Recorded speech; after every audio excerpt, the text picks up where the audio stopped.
ਆਪ ਸਭ ਨੂੰ ਬਲਜੀਤ ਕੌਰ ਲੁਧਿਆਣਵੀ ਵੱਲੋਂ ਪਿਆਰ ਭਰੀ ਸਤਿ ਸ਼੍ਰੀ ਅਕਾਲ ਜੀ। ਅੱਜ ਮੈਂ ਤੁਹਾਡੇ ਲਈ ਪੰਜਾਬੀ ਕਹਾਣੀ ਲੈ ਕੇ ਹਾਜ਼ਰ ਹਾਂ ਜੀ।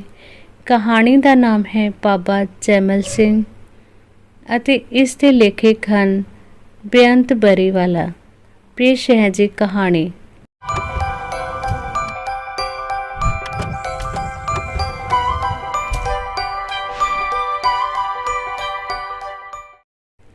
ਸਾਡੇ ਪਿੰਡ ਦਾ ਤਾਂ ਨਹੀਂ ਸੀ ਬਾਬਾ ਜੈਮਲ ਸਿੰਘ, ਪਰ ਮੇਰੇ ਜਨਮ ਤੋਂ ਪਹਿਲਾਂ ਦਾ ਰਹਿੰਦਾ ਸੀ ਸਾਡੇ ਪਿੰਡ। ਬਾਹਰ ਵਾਰ ਖੇਤਾਂ 'ਚ ਬਣਿਆ ਇੱਕ ਡੇਰਾ ਉਹਦਾ ਟਿਕਾਣਾ ਸੀ।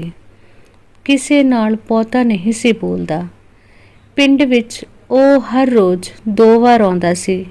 ਸਵੇਰੇ ਆਉਂਦਾ, ਕਿਸੇ ਘਰ ਤੋਂ ਰੋਟੀ ਲੈ ਕੇ ਮੁੜ ਜਾਂਦਾ ਤੇ ਫਿਰ ਦੁਪਹਿਰ ਵੇਲੇ ਇਸੇ ਤਰ੍ਹਾਂ ਹੀ ਕਰਦਾ। ਰਾਤ ਨੂੰ ਉਹ ਕਦੇ ਪਿੰਡ ਨਹੀਂ ਸੀ ਆਉਂਦਾ, ਬਸ ਡੇਰੇ 'ਤੇ ਹੀ ਰਹਿੰਦਾ ਸੀ। ਹੌਲੀ ਹੌਲੀ ਉਸ ਦਾ ਪਿੰਡ ਆਉਣਾ ਵੀ ਬੰਦ ਹੋ ਗਿਆ। ਹੁਣ ਕੋਈ ਨਾ ਕੋਈ ਖੇਤ ਵੱਲ ਨੂੰ ਜਾਂਦਾ ਪਿੰਡ ਦਾ ਬੰਦਾ ਉਹਦੀ ਰੋਟੀ ਲੈ ਜਾਂਦਾ। ਮੈਂ ਹੁਣ ਕਾਫੀ ਵੱਡਾ ਹੋ ਚੁੱਕਿਆ ਸੀ ਤੇ ਬਾਬਾ ਜੈਮਲ ਸਿੰਘ ਬਹੁਤ ਬੁੱਢਾ। ਪਰ ਅਸੀਂ ਹੈਰਾਨ ਸੀ ਕਿ ਉਸ ਦੇ ਅੰਦਰ ਕਿਹੜੀ ਤਾਕਤ ਹੈ ਜੋ ਹਾਲੇ ਵੀ ਤੁਰਿਆ ਫਿਰਦਾ ਸੀ। ਹੁਣ ਅਸੀਂ ਕੁਝ ਦੋਸਤ ਇਕੱਠੇ ਹੋ ਕੇ ਰਾਤ ਨੂੰ ਬਾਬੇ ਕੋਲ ਚਲੇ ਜਾਂਦੇ ਤੇ ਧੂਣੀ ਬਾਲ ਕੇ ਅੱਗ ਸੇਕਦੇ। ਬਾਬਾ ਵੀ ਚੁੱਪਚਾਪ ਮੂੜੇ ਉੱਤੇ ਬੈਠਾ ਅੱਗ ਸੇਕਦਾ ਰਹਿੰਦਾ। ਇੱਕ ਦਿਨ ਮੈਂ ਪੁੱਛਿਆ ਕਿ ਬਾਬਾ, ਕੋਈ ਆਜ਼ਾਦੀ ਵੇਲੇ ਦੀ ਗੱਲ ਸੁਣਾ। ਪਹਿਲੀ ਵਾਰੀ ਤਾਂ ਜਿਵੇਂ ਉਹਨੂੰ ਮੇਰੀ ਗੱਲ ਸੁਣਾਈ ਹੀ ਨਾ ਦਿੱਤੀ ਹੋਵੇ। ਉਸੇ ਤਰ੍ਹਾਂ ਹੀ ਬੈਠਾ ਰਿਹਾ। ਫਿਰ ਮੇਰੇ ਦੁਬਾਰਾ ਪੁੱਛਣ 'ਤੇ ਬੋਲਿਆ, ਹੈ? ਫਿਰ ਮੇਰੇ ਤੀਜੀ ਵਾਰ ਪੁੱਛਣ 'ਤੇ ਮੇਰੇ ਵੱਲ ਵੇਖਦਿਆਂ ਅਚਾਨਕ ਉਹਦੀ ਨਿਗਾਹ ਧੂਣੀ ਦੀ ਲਾਟ 'ਤੇ ਚਲੀ ਗਈ ਅਤੇ ਫਿਰ ਕੁਝ ਚਿਰ ਸੋਚ ਕੇ ਉਹਨੇ ਬੋਲਣਾ ਸ਼ੁਰੂ ਕਰ ਦਿੱਤਾ ਕਿ ਕਿਹੜੀ ਆਜ਼ਾਦੀ ਪੁੱਤਰੋ। ਆਜ਼ਾਦੀ ਤਾਂ ਉਹਨਾਂ ਨੂੰ ਮਿਲੀ ਸੀ ਜਿਨ੍ਹਾਂ ਲਾਲ ਕਿਲੇ 'ਤੇ ਝੰਡਾ ਲਹਿਰਾਉਣਾ ਸੀ ਤੇ ਕੁਰਸੀਆਂ ਲੈਣੀਆਂ ਸੀ, ਜਿਨ੍ਹਾਂ ਦੀਆਂ ਜ਼ਗੀਰਾਂ, ਜ਼ਮੀਨਾਂ, ਰਿਸ਼ਤੇਦਾਰ, ਪਰਿਵਾਰ ਸਭ ਕੁਝ ਖੁੱਸ ਗਏ ਹੋਣ। ਉਹਨਾਂ ਲਈ ਭਲਾ ਕਾਹਦੀ ਆਜ਼ਾਦੀ ਸੀ। ਫਿਰ ਡੰਡੇ ਨਾਲ ਅੱਗ ਫਰੋਲਦਿਆਂ ਬਾਬੇ ਨੇ ਦੱਸਣਾ ਸ਼ੁਰੂ ਕੀਤਾ ਕਿ ਅਸੀਂ 3 ਭਰਾ ਸਾਂ, 50 ਬਿੱਗਿਆਂ ਦੇ ਮਾਲਕ। ਮੁਜ਼ੱਫਰਪੁਰ ਸ਼ੁਮਾਲੀ ਪਿੰਡ ਦੇ ਸਰਦਾਰ, ਜੋ ਮੰਡੀ ਮੀਆਂਵਾਲੀ ਵਿੱਚ ਪੈਂਦਾ ਸੀ, ਮੇਰਾ 5 ਸਾਲਾਂ ਦਾ ਪੁੱਤ ਆਪਣੇ ਚਾਚੇ ਜਾਣੀ ਕਿ ਮੇਰੇ ਭਰਾ ਨਾਲ ਨਨਕਾਣਾ ਸਾਹਿਬ ਦਰਸ਼ਨਾਂ ਨੂੰ ਗਿਆ ਹੋਇਆ ਸੀ। ਬਸ ਸਾਨੂੰ ਖਬਰ ਮਿਲੀ ਕਿ ਲਾਹੌਰ ਲਾਗੇ ਮੁਸਲਿਮ ਲੀਗੀਆਂ ਨੇ ਨਨਕਾਣਾ ਸਾਹਿਬ ਤੋਂ ਆ ਰਹੀ ਬੱਸ ਨੂੰ ਅੱਗ ਲਗਾ ਦਿੱਤੀ। ਉਸ ਤੋਂ ਬਾਅਦ ਨਾ ਮੇਰਾ ਭਰਾ ਘਰ ਪਰਤਿਆ ਤੇ ਨਾ ਹੀ ਮੇਰਾ ਪੁੱਤਰ। ਰੇਡੀਓ 'ਤੇ ਵਾਰ-ਵਾਰ ਇਹੀ ਕਿਹਾ ਜਾ ਰਿਹਾ ਸੀ ਕਿ ਪਾਕਿਸਤਾਨ 'ਚ ਰਹਿੰਦੇ ਹਿੰਦੂ ਸਿੱਖ ਹਿਫਾਜ਼ਤ ਨਾਲ ਹਿੰਦੁਸਤਾਨ ਭੇਜੇ ਜਾਣਗੇ। ਉਦੋਂ ਕਿਸੇ ਨੂੰ ਸਮਝ ਨਹੀਂ ਸੀ ਆ ਰਿਹਾ ਕਿ ਸਭ ਕੁਝ ਕੀ ਹੋ ਰਿਹਾ ਹੈ। ਸਾਡੇ ਨਾਲ ਦੇ ਪਿੰਡ 'ਤੇ ਵੀ ਲੀਗੀਆਂ ਨੇ ਹੱਲਾ ਬੋਲ ਦਿੱਤਾ ਸੀ।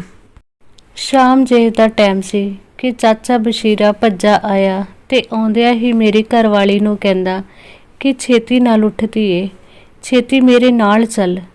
ਮੈਨੂੰ ਤੇ ਮੇਰੀ ਘਰਵਾਲੀ ਤੇ ਮੇਰੀ ਧੀ ਅਮਰੋ ਨੂੰ ਆਪਣੇ ਘਰ ਲੈ ਗਿਆ। ਜਦੋਂ ਮੈਂ ਬੂਹੇ ਬੰਦ ਕਰਨ ਲੱਗਾ ਤਾਂ ਉਹਨਾਂ ਵਿੱਚੋਂ ਇੰਝ ਆਵਾਜ਼ ਆਈ ਜਿਵੇਂ ਇਹ ਕਹਿ ਰਹੇ ਹੋਣ, ਸਾਨੂੰ ਫਿਰ ਕਦੋਂ ਖੋਲ੍ਹੇਗਾ। ਉਦੋਂ ਇਹ ਨਹੀਂ ਸੀ ਪਤਾ ਕਿ ਅੱਜ ਦੇ ਬੰਦ ਕੀਤੇ ਦਰਵਾਜ਼ੇ ਫਿਰ ਕਦੇ ਨਹੀਂ ਖੋਲ੍ਹ ਹੋਣੇ। ਇੰਨਾ ਦੱਸਦਿਆਂ ਹੋਇਆਂ ਬਾਬੇ ਦਾ ਗੱਚ ਭਰ ਆਇਆ ਤੇ ਉਹ ਕਿੰਨਾ ਚਿਰ ਹੀ ਚੁੱਪ ਬੈਠਾ ਰਿਹਾ। ਅਸੀਂ ਪੱਥਰ ਬਣੇ ਉਹਦੇ ਵੱਲ ਵੇਖਦੇ ਰਹੇ। ਇੱਕ ਲੰਬਾ ਸਾਹ ਲੈ ਕੇ ਉਹਨੇ ਫਿਰ ਦੱਸਣਾ ਸ਼ੁਰੂ ਕੀਤਾ ਕਿ ਅਸੀਂ ਚਾਚੇ ਬਿਸ਼ਨੇ ਨਾਲ ਤੁਰ ਪਏ। ਅਚਾਨਕ ਯਾਦ ਆਇਆ ਕਿ ਕਰਤਾਰਾ ਕਿੱਥੇ ਹੈ, ਜੋ ਮੇਰੀ ਮਾਂ ਮਰਨ ਪਿੱਛੋਂ ਮੈਂ ਤੇ ਮੇਰੀ ਘਰਵਾਲੀ ਨੇ ਹੀ ਪਾਲਿਆ ਸੀ। 14-15 ਸਾਲ ਦਾ ਸੀ ਉਦੋਂ। ਮੈਂ ਚਾਚੇ ਨੂੰ ਕਿਹਾ ਕਿ ਤੂੰ ਇਹਨਾਂ ਨੂੰ ਲੈ ਕੇ ਚੱਲ, ਮੈਂ ਕਰਤਾਰੇ ਨੂੰ ਲੱਭ ਕੇ ਲਿਆਉਣਾ।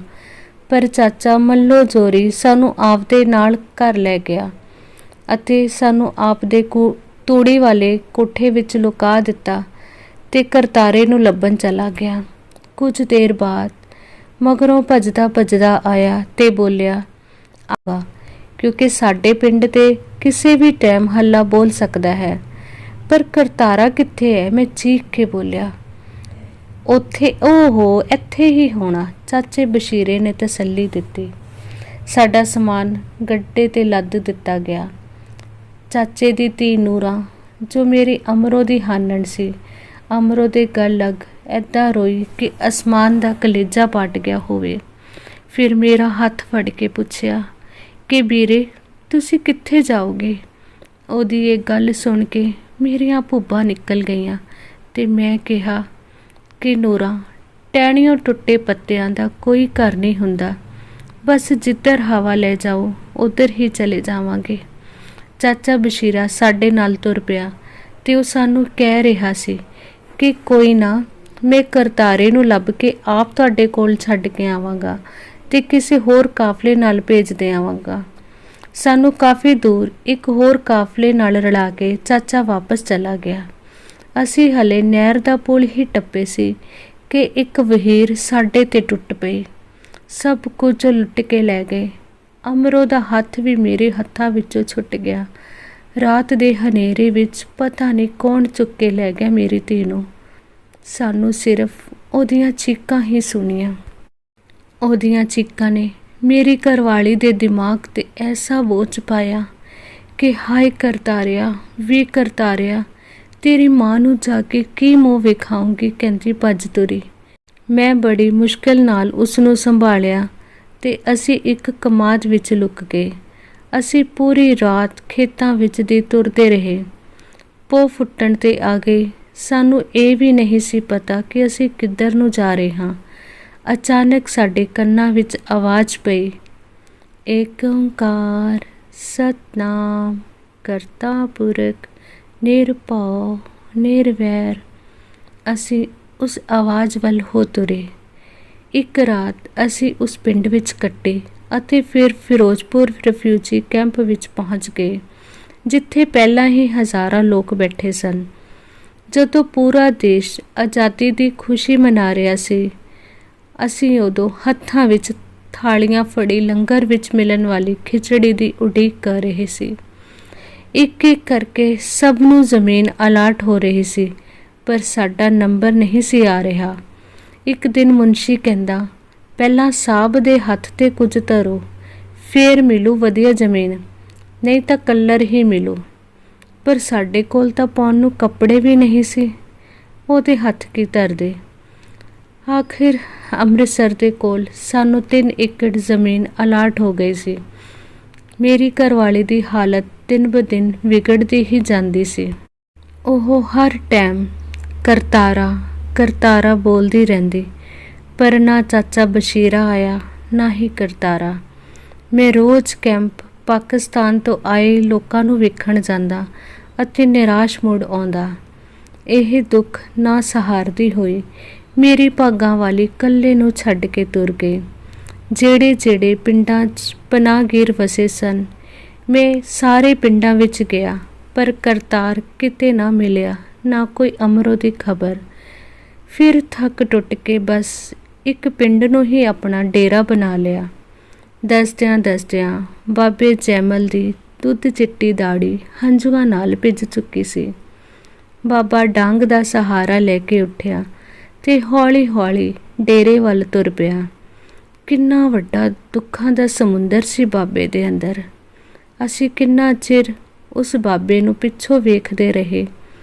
ਧੂਣੀ ਦਾ ਤਾਂ ਪਤਾ ਨਹੀਂ ਕਦ ਦੀ ਬੁੱਝ ਚੁੱਕੀ ਸੀ, ਪਰ ਬਾਬੇ ਦੀਆਂ ਗੱਲਾਂ ਦਾ ਸੇਕ ਹਾਲੇ ਵੀ ਸਾਡੇ ਵਿੱਚੋਂ ਨਿਕਲ ਰਿਹਾ ਸੀ। ਧੰਨਵਾਦ ਜੀ।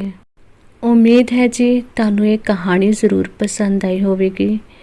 ਤੁਸੀਂ ਆਪਣੇ ਵਿਚਾਰ ਕਮੈਂਟ ਬਾਕਸ ਦੇ ਵਿੱਚ ਜ਼ਰੂਰ ਸ਼ੇਅਰ ਕਰਨਾ ਜੀ। ਅਤੇ ਆਪ ਸਭ ਨੂੰ ਇੱਕ ਬੇਨਤੀ ਹੈ ਜੀ, ਜਿਹੜੇ ਵਿਊਵਰਸ ਪਹਿਲੀ ਵਾਰੀ ਸਾਡੇ ਚੈਨਲ 'ਤੇ ਵਿਜ਼ਿਟ ਕਰ ਰਹੇ ਨੇ, ਪਹਿਲੀ ਵਾਰੀ ਸਾਡੀਆਂ ਕਹਾਣੀਆਂ ਸੁਣ ਰਹੇ ਨੇ, ਤਾਂ ਉਹ ਸਾਡੇ ਚੈਨਲ ਨੂੰ ਸਬਸਕ੍ਰਾਈਬ ਕਰਨ ਜੀ, ਅਤੇ ਬੈਲ ਆਈਕਨ ਦਾ ਬਟਨ ਵੀ ਜ਼ਰੂਰ ਦਬਾਉਣ, ਤਾਂ ਕਿ ਸਾਡੀ ਹਰ ਆਉਣ ਵਾਲੀ ਨਵੀਂ ਵੀਡੀਓ ਤੁਹਾਡੇ ਕੋਲ ਸਭ ਤੋਂ ਪਹਿਲਾਂ ਪਹੁੰਚ ਜਾਵੇ। ਅਸੀਂ ਇਸੇ ਤਰ੍ਹਾਂ ਦੀਆਂ ਪਰਿਵਾਰਿਕ ਸਮਾਜਿਕ ਕਹਾਣੀਆਂ ਲੈ ਕੇ ਤੁਹਾਡੇ ਰੂਬਰੂ ਕਰਦੇ ਰਹਾਂਗੇ ਜੀ।